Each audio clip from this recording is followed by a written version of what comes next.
Mes très chers frères, j'aimerais vous parler du pape. Je vais vous lire un texte qui a été écrit par Thierry Soucard en août 2004.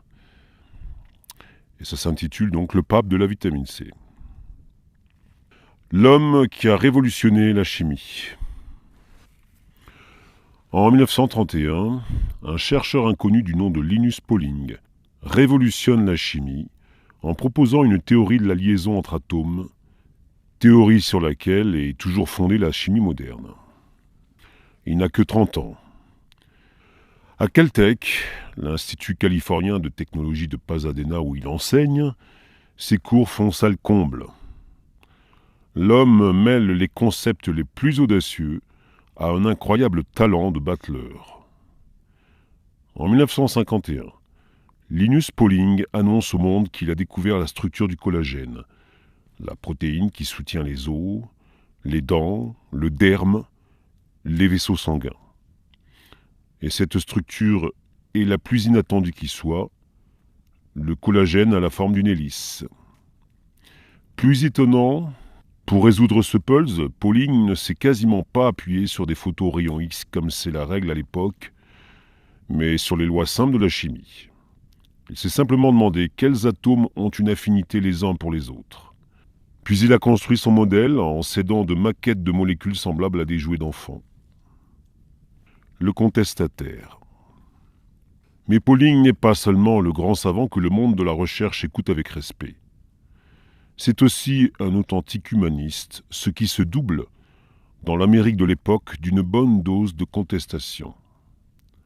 Pendant la guerre, le chercheur a refusé de travailler au projet Manhattan, qui débouchera sur la mise au point de l'arme nucléaire. Son épouse, membre de la Ligue internationale féminine pour la paix et la liberté, engage ostensiblement un jardinier d'origine japonaise au lendemain du désastre de Pearl Harbor, alors que le pays se dote de lois de discrimination raciale à l'encontre de cette ethnie.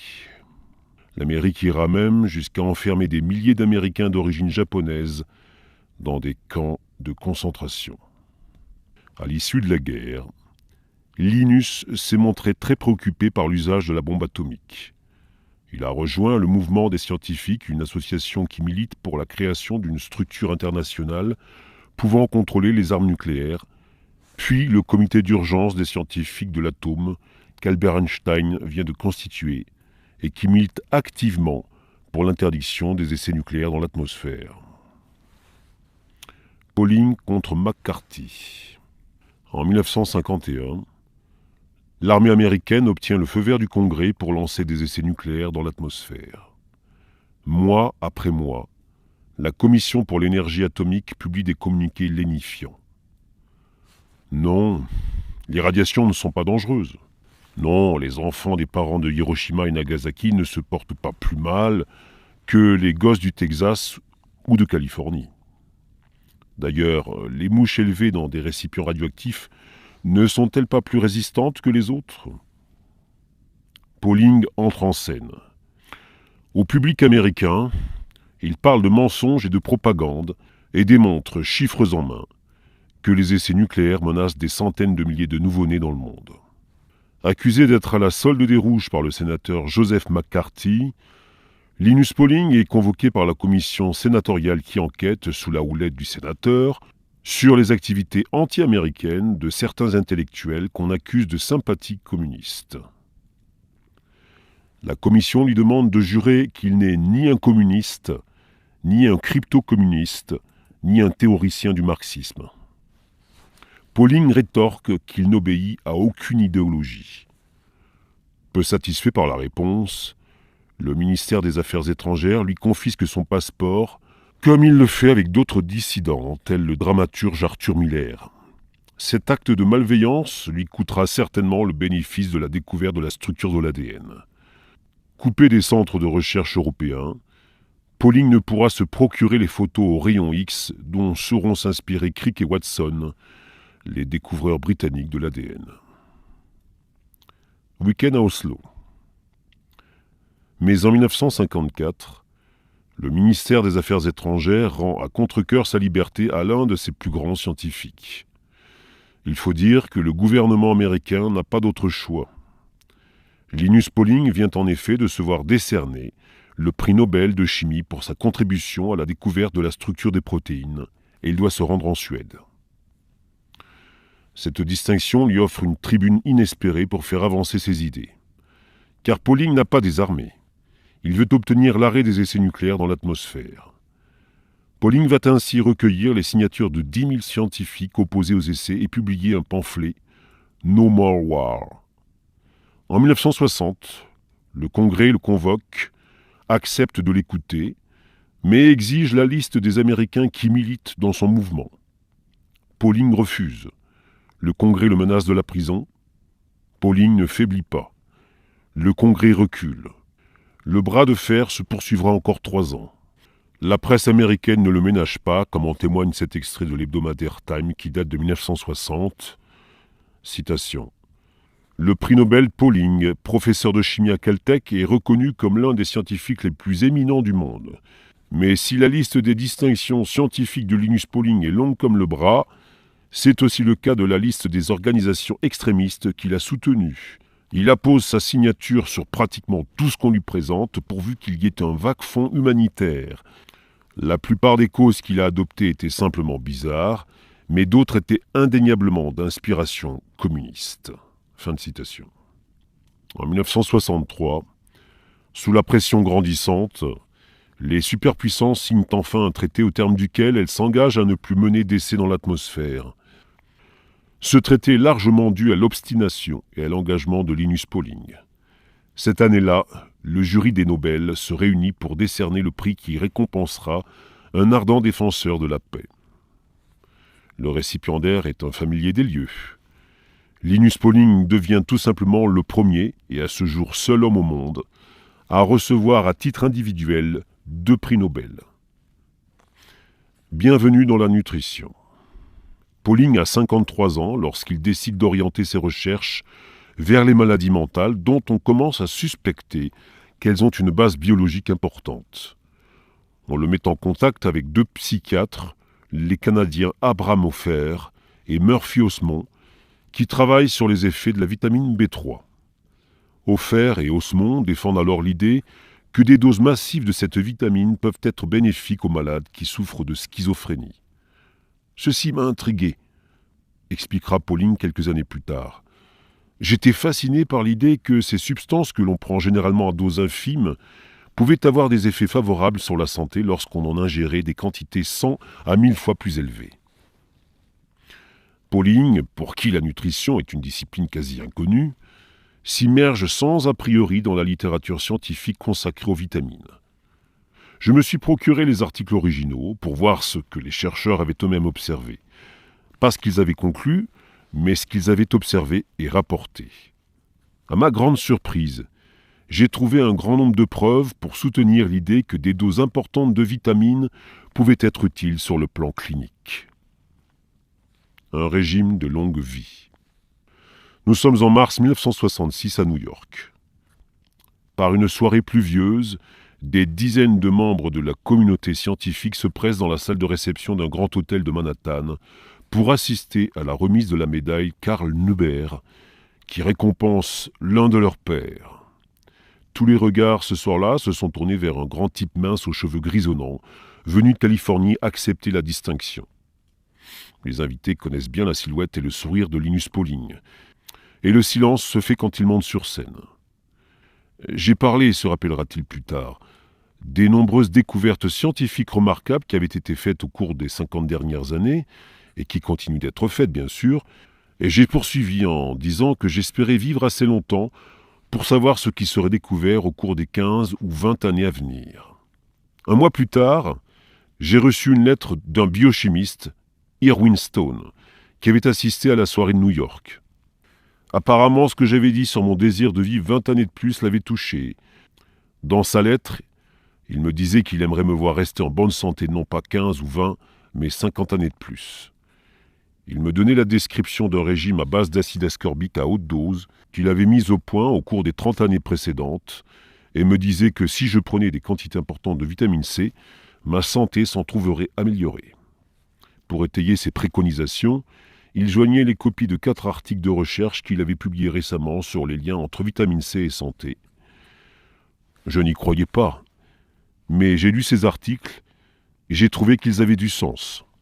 Et bien sûr, ma femme et moi-même avons commencé de prendre des doses importantes de vitamine C, 3 grammes par jour, ce que le docteur Stone avait recommandé. Parenthèse, ce n'est pas Linus Pauling qui recommandait de prendre 3 grammes de vitamine C par jour, mais donc son confrère Erwin Stone. Le pape de la vitamine C. Chez les Pauling, on ressent très vite les effets du régime bizarre préconisé par le docteur Stone. L'impression de bien-être est plus forte qu'elle ne l'a jamais été. Surtout, les Pauling font une découverte qui les étonne au plus haut point. Eux qui écopaient régulièrement de rhume n'en attrapent plus du tout. Mais il faudra encore un incident pour que de cobaye indulgent, Linus Pauling se mue en croisée de la vitamine C. L'incident a lieu en 1969 au Mount Sinai Medical School de New York.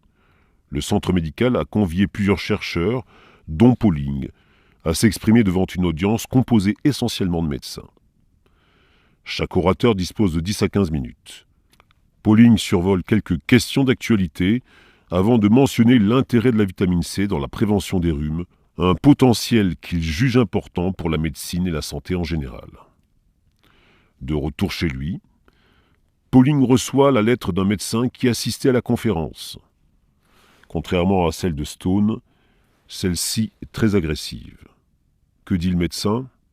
Il accuse Linus Pauling de soutenir les charlatans des vitamines qui saignent le public américain de centaines de millions de dollars par an.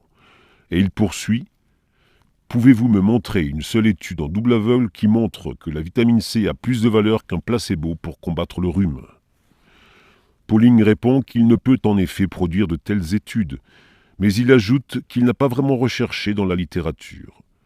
Fin de la polémique. Fin. C'est mal le connaître. Car ce qui suit éclaire bien la personnalité de Linus Pauling.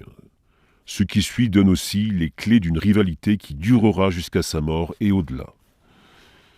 Écoutons Pauling. Je me suis occupé d'autre chose au cours des 2 ou 3 mois qui ont suivi, mais je n'arrêtais pas de penser à cette histoire. Finalement, je me suis plongé dans la littérature scientifique et j'ai trouvé 6 études en double aveugle qui montraient que la vitamine C a plus de valeur qu'un placebo. Pauling prend sa meilleure plume pour informer le médecin new-yorkais qu'il existe plusieurs études à l'appui de ses thèses sur la vitamine C, dont une étude suisse de 1961, signée d'un certain Ritzel. Dans sa réponse, le médecin fait savoir qu'il n'a pas le temps de rechercher la dite étude. Qu'à cela ne tienne, rétorque aussitôt Pauling qui lui en adresse une copie. L'expérience qui s'est déroulée en double aveugle a concerné un groupe de 279 garçons. Les suppléments de vitamine C ont conduit à une réduction de la fréquence des rhumes de 45%, du nombre de jours de maladie de 60%. Je ne suis pas impressionné par le travail de Ritzel, indique le médecin en guise d'accusé de réception. Pauling est piqué au vif. Je ne suis pas impressionné par le fait que vous ne soyez pas impressionné par le travail de Ritzel, assène-t-il dans sa réponse. Quelques jours plus tard, un nouveau courrier parvient à Pauling. Le médecin new-yorkais y souligne que Ritzel n'a donné ni l'âge ni le sexe des participants à son expérience. C'est faux. Et Pauling en fait la remarque dans le courrier qui part le jour même. Une semaine s'écoule avant qu'une nouvelle missive relance la polémique. Voyez-vous, explique en substance le médecin new-yorkais à un Pauling médusé, les participants logés dans 2 camps de ski, et la vitamine C a pu être donnée à tous les membres d'un même camp, et le placebo aux membres de l'autre camp, et peut-être les camps étaient-ils différents d'une manière ou d'une autre. Pour couper court à toute contestation, Pauling contacte alors Ritzel et sollicite son arbitrage. L'Allemand est stupéfait. « Monsieur Pauling, écrira-t-il, vous pouvez vraiment vous montrer puéril quand vous le voulez. » Le médecin de New York était Victor Herbert, un nutritionniste qui a réalisé des travaux importants sur la vitamine B9, mais qui, au lieu de tirer les conclusions logiques de ses propres études, s'est figé dans un rôle d'adversaire obstiné des compléments nutritionnels. Pourtant, sans le vouloir, Herbert a contribué à rendre la vitamine C extraordinairement populaire. En effet, comme devait l'avouer Linus Pauling, ce type m'a tellement irrité que je me suis dit que je devais faire quelque chose. Alors je me suis assis à mon bureau un été, et en l'espace de 2 mois, j'ai écrit un livre, Vitamin C and the Common Cold, la vitamine C et le rhume. Un pavé dans la mare. Le livre paraît le 17 novembre 1970. Linus Pauling défend l'idée que des suppléments de vitamine C diminuent le risque d'attraper un rhume et qu'ils réduisent aussi sa durée et sa sévérité. Le message implicite est clair, augmentez votre consommation de vitamine C et vous serez moins malade. Pauling pourtant a un handicap de taille. Il n'est pas médecin, mais comme il le dit modestement, simple chimiste. Aussi, et comme on pouvait s'y attendre, la publication de son livre est accueillie par une levée de boucliers.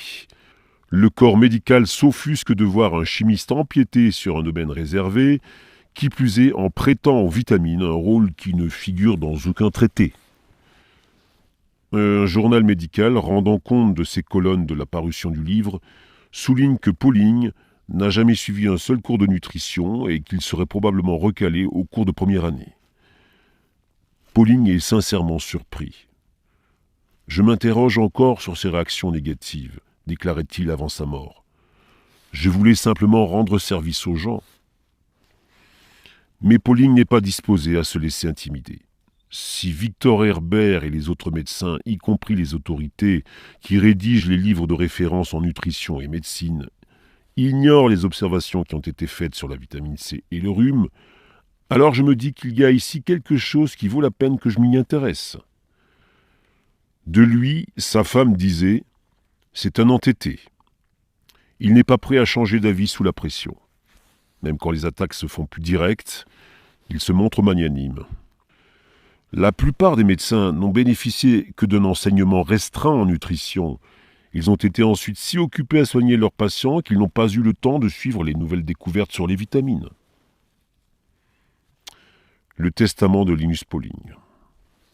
En 1969, Linus Pauling a fondé l'institut qui porte son nom, à Palo Alto, en Californie. L'institut, aujourd'hui abrité par l'Université de l'Oregon, poursuit ses recherches sur la vitamine C et la nutrithérapie. En 1994, alors âgé de 93 ans, Pauling continuait ses recherches et abattait ses 7 heures de travail quotidien dans le petit bureau de son ranch de Salmon Creek, près de Gorda, au sud de San Francisco. C'est là que je l'ai rencontré en avril 1994 pour le dernier entretien qu'il devait accorder à la presse. C'est là qu'il est décédé, le 19 août de la même année. Pauling pensait que l'on découvrirait dans le futur à quel point les suppléments de vitamines sont importants pour la santé. Dans quelques années, disait-il peu avant sa mort, les chercheurs entérineront l'utilité des doses élevées de vitamine C pour traiter les maladies cardiovasculaires, les maladies virales et bactériennes. Il avait raison. Les grands esprits de ce siècle lui ont toujours fait confiance.